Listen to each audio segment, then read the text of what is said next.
Hi friends, welcome to A&D Success Hub. हमारी आज की book questions are the answers, जिसको एलन पीस ने लिखा है, जो बॉडी लैंग्वेज के वर्ल्ड बेस्ट नोन एक्सपर्ट हैं।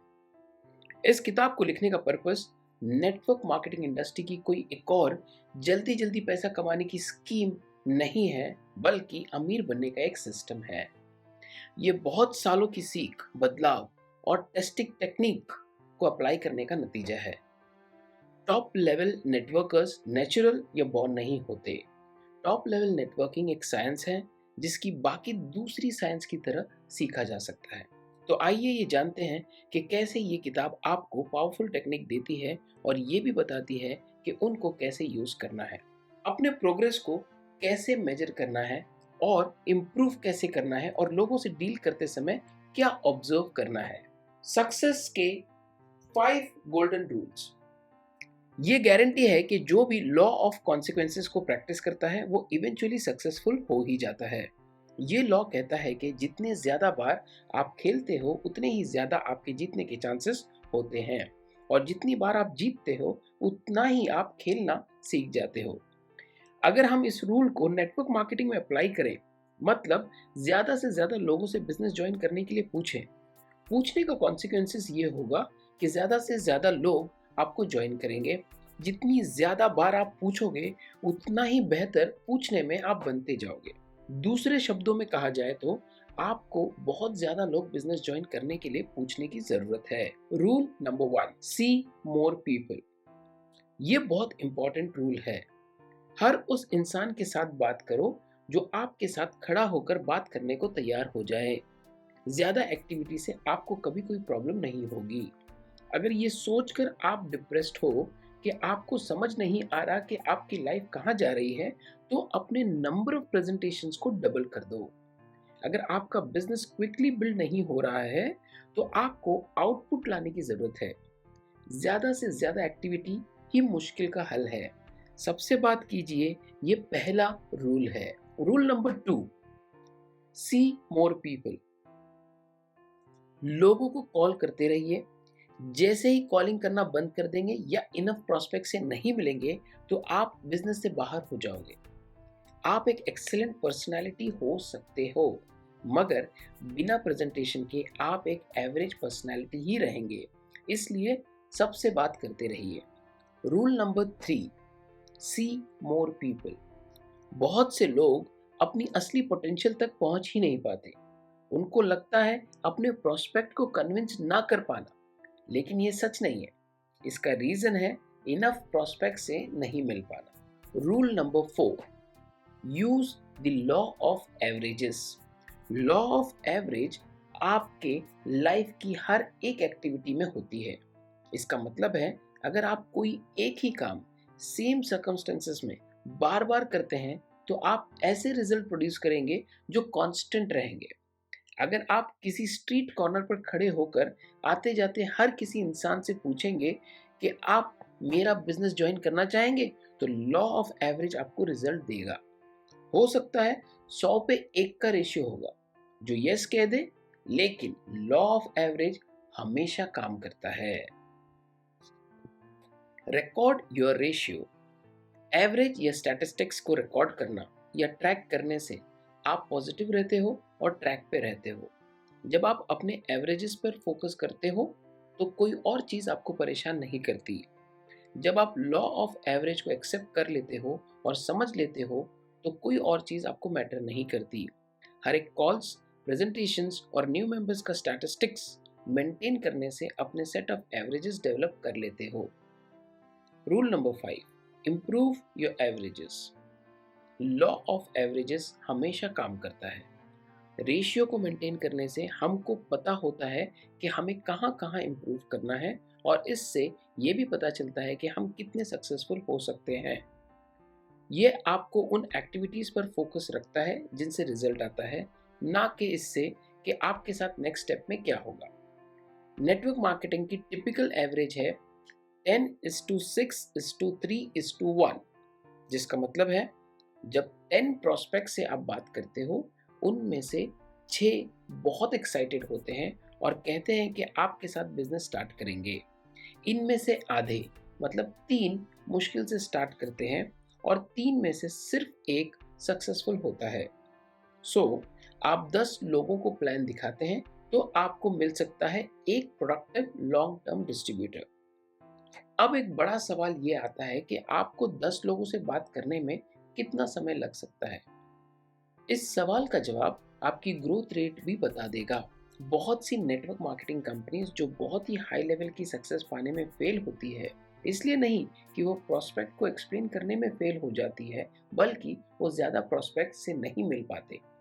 अगर आपको इमीडिएटली आपके रिजल्ट्स को डबल करना है, तो इसका आंसर है कि अगले साल वाले प्रोस्पेक्ट से भी इसी साल मिल लीजिए।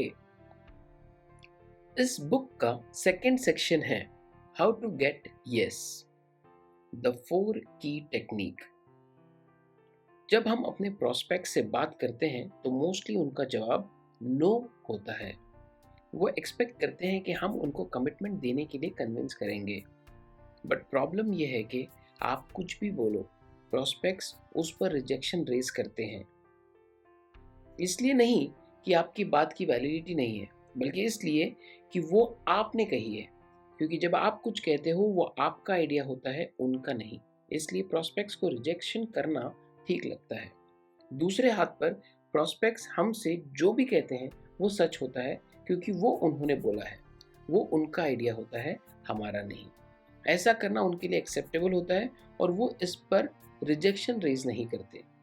जब आप किसी प्रोस्पेक्ट से कहते हो आप एक ऐसी लाइफस्टाइल जी सकते हो जो आपको सब कुछ देगा, तो हो सकता है उनका रिस्पॉन्स हो, मैं इस करंट सिचुएशन में बहुत सेटिस्फाइड हूँ। चांस ये भी हो सकता है कि उनका ये ऑब्जेक्शन सच ना हो। वो ऐसे रिस्पॉन्ड इसलिए करते हैं क्योंकि वो स्टेटमेंट आपने दी है। अगर सेम चीज़ आपके प्रोस्पेक्ट कहता है तो वो सच होता है। फॉर एग्जाम्पल, आपका प्रोस्पेक्ट कहता है मैं अपनी लाइफस्टाइल इंप्रूव करना चाहता हूँ और लाइफ चेंज करना चाहता हूँ, तब इस पर वो कोई ऑब्जेक्शन नहीं करेगा, क्योंकि लाइफ चेंज करने की बात उसने कही थी, आपने नहीं। ये उसका आइडिया था, आपका नहीं। जब आप 4 कीज टेक्निक यूज करते हो तो आपके प्रोस्पेक्ट्स एक्चुअली आपको बताते हैं कि उनको क्या चाहिए। लोग इसलिए ऑब्जेक्शन रेज करते हैं क्योंकि प्रोस्पेक्ट्स अनइंटरेस्टेड नहीं होते, बल्कि प्रेजेंटेशंस अनइंटरेस्टेड होते हैं। ये 4 कीज किसी भी कोल्ड प्रोस्पेक्ट से कम टाइम में ही यस करवाने का कॉम्बिनेशन है। ये है melt the ice, find the hot button, press hot button, get a commitment. Melt the ice, इस की का पर्पस है अपने प्रोस्पेक्ट को अपने बारे में बता के उनके बारे में जाने, उनके साथ रैपो क्रिएट करना। इस की का प्योर ऑब्जेक्टिव है खुद को सेल करना। अगर सामने वाला इंसान आपको पसंद करता है तो मोस्ट लाइकली आप जो भी ऑफर करोगे उसको पसंद करेगा। अगर वो आपको पसंद नहीं करता तो आप पर ट्रस्ट भी नहीं करेगा, तो उसको प्लान दिखाने का कोई मतलब नहीं है। लोग आपको तब सुनते हैं जब वो आपको ट्रस्ट करते हैं। कुछ प्रोस्पेक्ट के साथ ये करने में 3 से 4 मिनट लगते हैं और कुछ के साथ 30 से 40 मिनट भी लग सकते हैं। फाइंड द हॉट बटन, इस स्टेज में prospects emotionally upset, excited, depressed, concern और यहाँ तक के एंग्री भी हो सकते हैं। आप पर एंग्री नहीं, बल्कि खुद पर एंग्री। आपके प्लान में कॉम्प्लिसेंसी की कोई जगह नहीं है। जब लोग कॉम्प्लिसेंट होते हैं, मतलब अपने गोल्स और एम्बिशंस को लेकर ओवर सेटिस्फाइड होते हैं, तब वो अपने वर्क हैबिट्स में भी कॉम्प्लिसेंट हो जाते हैं। आपको अपने नेटवर्क में कॉम्प्लिसेंट लोगों की ज़रूरत नहीं है। वो लोग जिनके ज्वाइन करने के बहुत स्ट्रॉन्ग इमोशनल रीजंस होते हैं, वो काम करने के लिए हमेशा मोटिवेटेड रहते हैं। इस स्टेज में आप सीखते हो कि किसी इंसान के प्राइमरी मोटिवेटिंग फैक्टर यानी पीएमएफ को कैसे डिस्कवर किया जा सकता है। उनका पीएमएफ ही उनका बिजनेस स्टार्ट करने का रीज़न होता है। इस स्टेज में आपके प्रोस्पेक्ट आपको बताते हैं कि लाइफ में क्या गेन करना चाहते हैं और कौन सा पेन अवॉइड करना चाहते हैं। ये की इस प्रोसेस में सबसे इंपॉर्टेंट है, क्योंकि प्रोस्पेक्ट अपने होप्स, ड्रीम्स और फियर्स के बारे में बताते हैं। रिसर्च का कहना है कि ज़्यादातर लोग नेटवर्क मार्केटिंग ज्वाइन करने का पीएमएफ ये हो सकता है: एक्स्ट्रा इनकम, फाइनेंशियल फ्रीडम, खुद का बिजनेस, ज़्यादा खाली वक्त, पर्सनालिटी डेवलपमेंट, दूसरों को हेल्प करना, नए लोगों से मिलना, retirement, leave a legacy. PMF सबसे ज़्यादा इम्पॉर्टेंट है, लेकिन साथ में ये भी समझने की ज़रूरत है कि नेटवर्क मार्केटिंग ज्वाइन करने का पीएमएफ सबका सेम नहीं होता। प्राइमरी मोटिवेटिंग फैक्टर को कैसे पहचानें? आप अपने प्रोस्पेक्ट से ये सवाल पूछ सकते हैं कि आपको पता है लोग नेटवर्क मार्केटिंग बिजनेस स्टार्ट क्यों करते हैं? जब वो बोले नहीं, तब आप उनको सारे रीजंस की लिस्ट दिखा सकते हैं और उनसे दोबारा पूछें कि वो क्यों ज्वाइन करना चाहते हैं। आपके प्रोस्पेक्ट्स कुछ आंसर करेंगे। उसके बाद आप उनको 5 सॉलिड क्वेश्चंस पूछ सकते हैं। ये सबसे ज़्यादा वैल्यूबल क्वेश्चंस है। आपकी नंबर 1 प्रायोरिटी क्या है? आपने इसको क्यों चूज़ किया? ये आपके लिए इम्पोर्टेंट क्यों है? ये नहीं मिलने का क्या कॉन्सिक्वेंसेस हो सकता है आपकी लाइफ में? ये आपको क्यों परेशान करे? The power of silence. ये हो सकता है कि आपके प्रोस्पेक्ट्स की लाइफ में पहली बार किसी ने इतने वैल्यूबल सवाल पूछे हो और खुद को एक्सप्रेस करने के लिए उनको टाइम दिया हो। हो सकता है आपके प्रोस्पेक्ट को पहले भी दूसरे नेटवर्क मार्केटिंग कंपनी के लिए अप्रोच किया गया हो, लेकिन ये पहली बार होगा कि उनसे सवाल पूछ के उनके रिस्पॉन्स का वेट किया गया हो। आपके प्रोस्पेक्ट्स के आंसर से आपको ये भी समझ में आ जाएगा कि वो किस तरह की कमिटमेंट बिजनेस में देंगे। और ये ना भूलें कि ये आइडिया और करने का रीज़न आपका ना होकर उनका होना चाहिए। How to separate sheep from a goat. इसका मतलब है कि बेहतरीन प्रोस्पेक्ट का चुनाव कैसे करें। अगर आपके प्रोस्पेक्ट उन 5 सॉलिड क्वेश्चंस का आंसर बहुत वीक देते हैं, तो आपको दूसरे और प्रोस्पेक्ट्स को ढूंढने की ज़रूरत है। प्रोस्पेक्ट्स जो वीक रिस्पॉन्स करते हैं वो लीनर होते हैं और वो सिर्फ आपका टाइम खराब कर रहे होते हैं। प्रोस्पेक्ट्स जिनकी प्रायोरिटीज और ड्रीम होती हैं वो सक्सेसफुल होते हैं। हम बस उस सक्सेस को स्पीड अप करने में उनकी हेल्प कर सकते हैं। नेटवर्क मार्केटिंग बिजनेस करना बेसिकली गार्डन प्लांट करने जैसा है। आप सॉइल फर्टिलाइज करते हो, बीज डालते हो और खराब मौसम से बचाते हो। कुछ बीज बढ़कर फसल बन जाते हैं और कुछ बीज नहीं बढ़ पाते। आप सिर्फ उन्हीं प्लांट को पानी दे सकते हो, फर्टिलाइज करके प्रोटेक्ट कर सकते हो, जो बढ़कर सक्सेसफुल बनना चाहते हैं। असली सीक्रेट मजबूत बीज डालने में है और 5 सॉलिड क्वेश्चंस का यही पर्पस है। Showing the plan. इस स्टेज में नेटवर्कर्स शाइन करते हैं।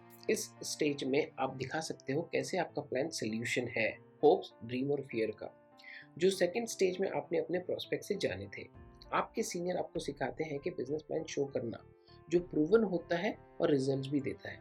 बिजनेस प्लान एक सोल्यूशन होता है प्रॉब्लम से बाहर निकलने का और साथ ही ड्रीम्स पूरे करने का। जब आप प्लान दिखाते वक्त अपने प्रोस्पेक्ट्स के वर्ड को रिपीट करते हो, तो उन्हें अपनेपन वाली फीलिंग आती है।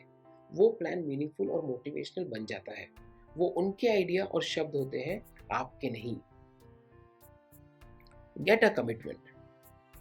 जब आप इन टेक्निक्स को बिल्कुल ऐसे यूज करते हो जैसे बताया गया है, तब आपको प्रोस्पेक्ट्स को ज्वाइन करवाना एक ड्रामेटिक इवेंट नहीं लगता। उनको खुद अपने अंदर एंथुजियाज्म की फायर लगनी चाहिए कि बिजनेस स्टार्ट करना ऑब्वियस बात बन जाए। हमेशा प्लान इस तरह प्रेजेंट करें कि बिजनेस स्टार्ट करना एक नेचुरल चीज हो। आपका स्टाइल बिजनेसमैन जैसा होना चाहिए, लेकिन आपको रिलैक्स्ड भी रहना है, जैसे ये करना आपका रोज का काम है। Why this system works? ये 4 की सिस्टम एक प्रूवन तरीका है हाँ पाने का। ज़्यादा से ज़्यादा रिजल्ट पाने के लिए इस प्लान के साथ स्टिक रहें। बिना पीएमएफ जाने अब प्लान दिखाने का कोई मतलब नहीं है। हॉट बटन्स को ढूंढें, उन्हें प्रेस करें और नेटवर्क मार्केटिंग बिजनेस बिल्ड करना आपके लिए सिंपल हो जाएगा। चलिए अब इस बुक के थर्ड सेक्शन की ओर चलते हैं। 6 strategic skills for powerful presentation. Skill number 1, bridging.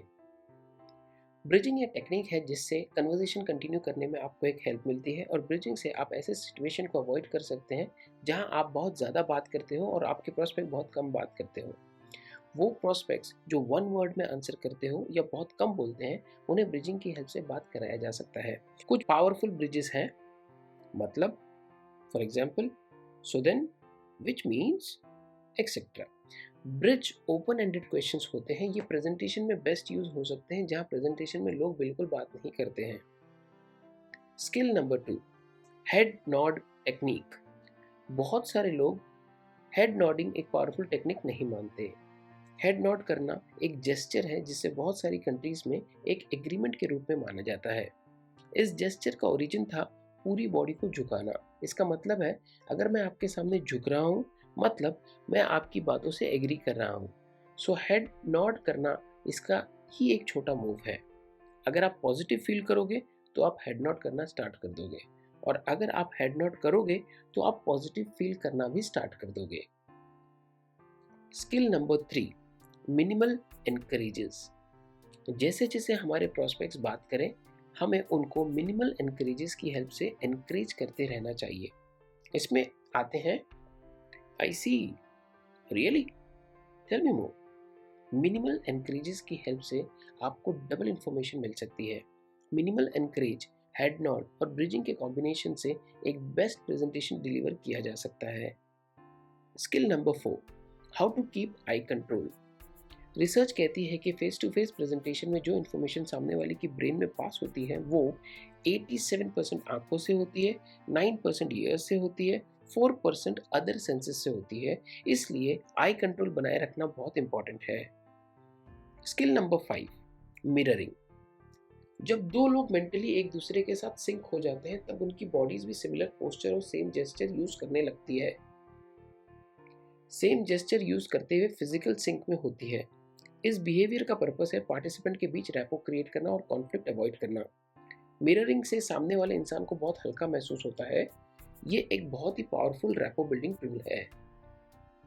Skill number 6, creating good vibes. जब आप किसी नए इंसान से मिलते हो, उनकी sitting position, body angle, gestures, expressions, tone of voice को कॉपी यानी मिरर करना चाहिए। जल्दी उनको ये लगता है कि आप उनको पसंद करते हैं। वो आपको ऐसा इंसान समझते हैं जिनके साथ आसानी से रहा जा सकता है। ऐसा इसलिए होता है क्योंकि वो अपने आप की झलक आपके अंदर देखते हैं।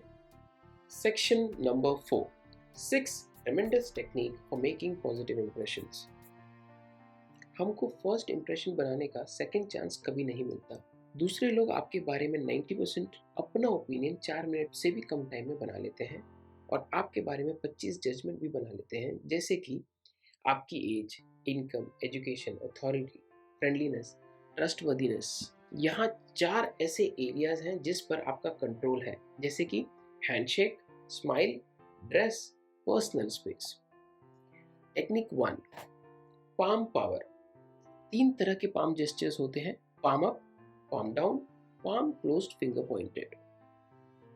पाम अप डराने वाला जेस्चर नहीं होता। ये तब से इस्तेमाल हो रहा है जब लोग केव्स में रहते थे, और तब केव्स में इसको यूज करते थे। उसका मतलब था उनके हाथ में कोई वेपन नहीं है।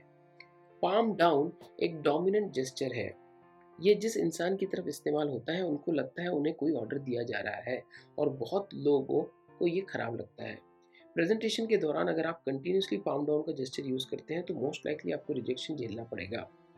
Palm closed finger pointed gesture सबसे ज़्यादा इरिटेटिंग पोजीशन है।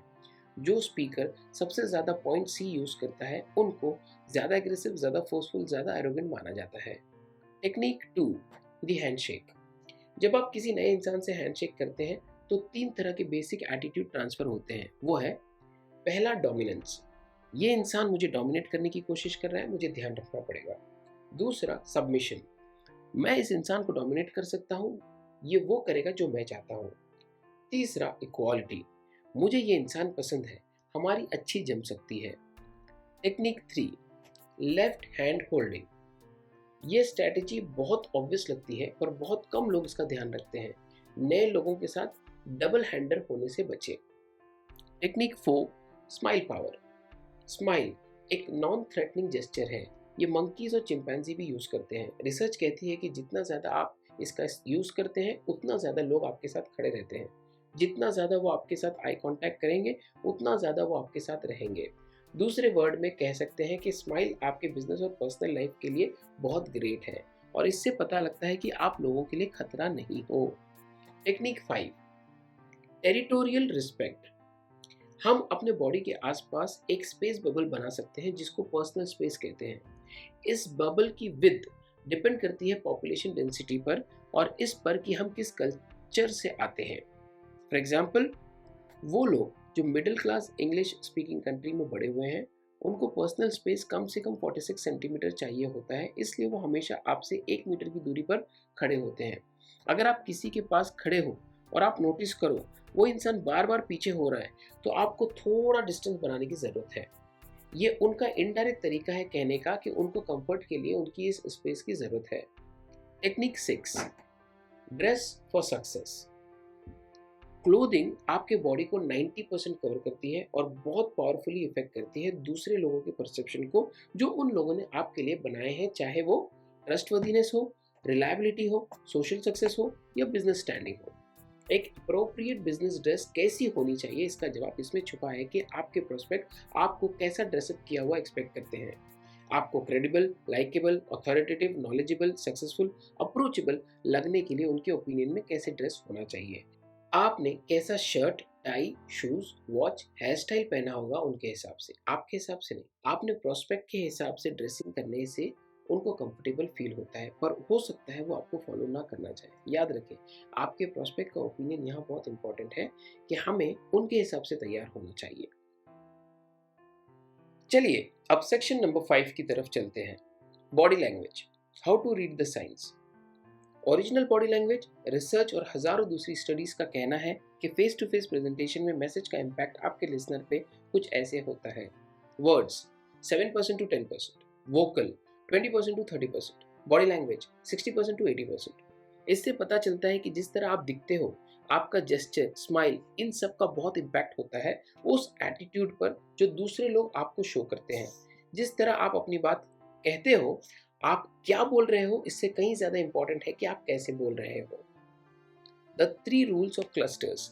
Rule number 1, reading clusters. Body language में भी वर्ड्स, सेंटेंसेस, फ्रेजेस और पंक्चुएशंस होती है। हर एक जेस्चर एक सिंगल वर्ड की तरह है जिसके कई मतलब हो सकते हैं। किसी एक जेस्चर का सिर्फ एक मीनिंग नहीं हो सकता। फॉर एग्जाम्पल, सर झुकाने का कई मतलब हो सकता है, जैसे स्वेटिंग, अनसर्टेनिटी, फॉरगेटफुलनेस या lying. Rule number 2, consider the context. Gesture को उन कॉन्टेक्स्ट में समझना चाहिए जिनमें वो हुए हैं।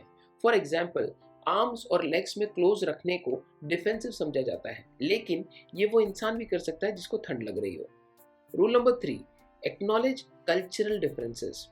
एक जेस्चर जिसका मतलब एक कंट्री में कुछ है, उसका मतलब दूसरी कंट्री में कुछ और हो सकता है।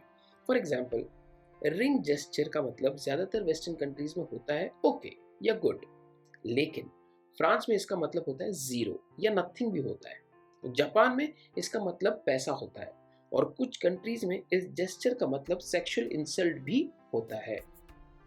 An instant guide to body language. Arm crossing, body के आगे आर्म क्रॉस करना एक डिटैच्ड क्लोज एटीट्यूड समझा जाता है। ये एक इनबॉर्न जेस्चर होता है और 70% लोग लेफ्ट आर्म क्रॉस करते हैं और राइट आर्म। ऑपोजिट क्रॉसिंग याद रखना ऑलमोस्ट इम्पॉसिबल है। इसका पर्पस हार्ट और लंग को अटैक से प्रोटेक्ट करना होता है। रिसर्च का ये भी कहना है जो ऑडियंस इस जेस्चर के साथ स्पीच सुनते हैं वो 38% से भी कम याद रख पाते हैं। Hand to face touching. सब रिसर्चर्स जिन्होंने हैंड टू फेस टचिंग पर इन्वेस्टिगेट किया है उनका कहना है कि ये एक नेगेटिव इमोशन से रिलेटेड है।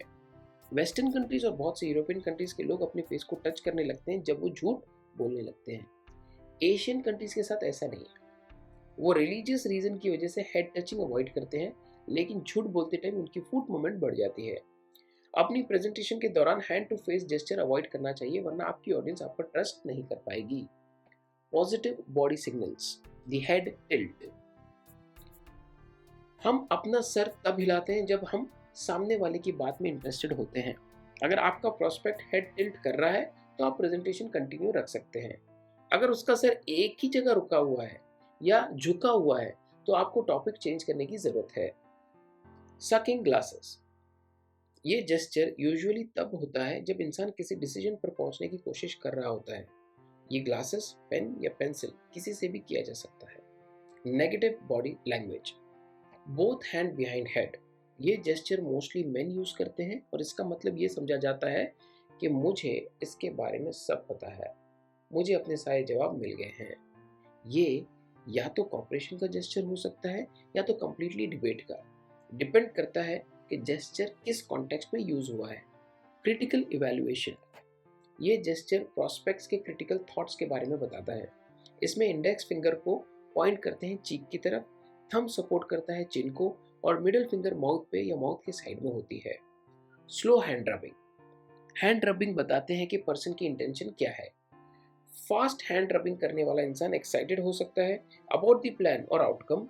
स्लो हैंड रबिंग तब इस्तेमाल होती है जब इंसान अपने पर्सनल बेनिफिट्स के बारे में सोच रहा होता है या ये सोचकर कि उस इस डिसीजन से कितना पैसा कमा सकता है। इस किताब से ट्रेजर को अनलॉक करने की कीज मिलती है जिससे सक्सेस की स्पीड को बढ़ाया जा सकता है। इस किताब में की गई हर बात प्रूवन है और टेस्टेड है जो इमीडिएट रिजल्ट देती है। सब कुछ काम करेगा अगर आप काम करोगे। तो set your goals and go for it. Thank you. जल्दी मिलते हैं एक दूसरे वीडियो के साथ। तब तक इस चैनल को सब्सक्राइब करिए, लाइक करिए और अपनी टीम मेंबर्स के साथ इसे शेयर करिए।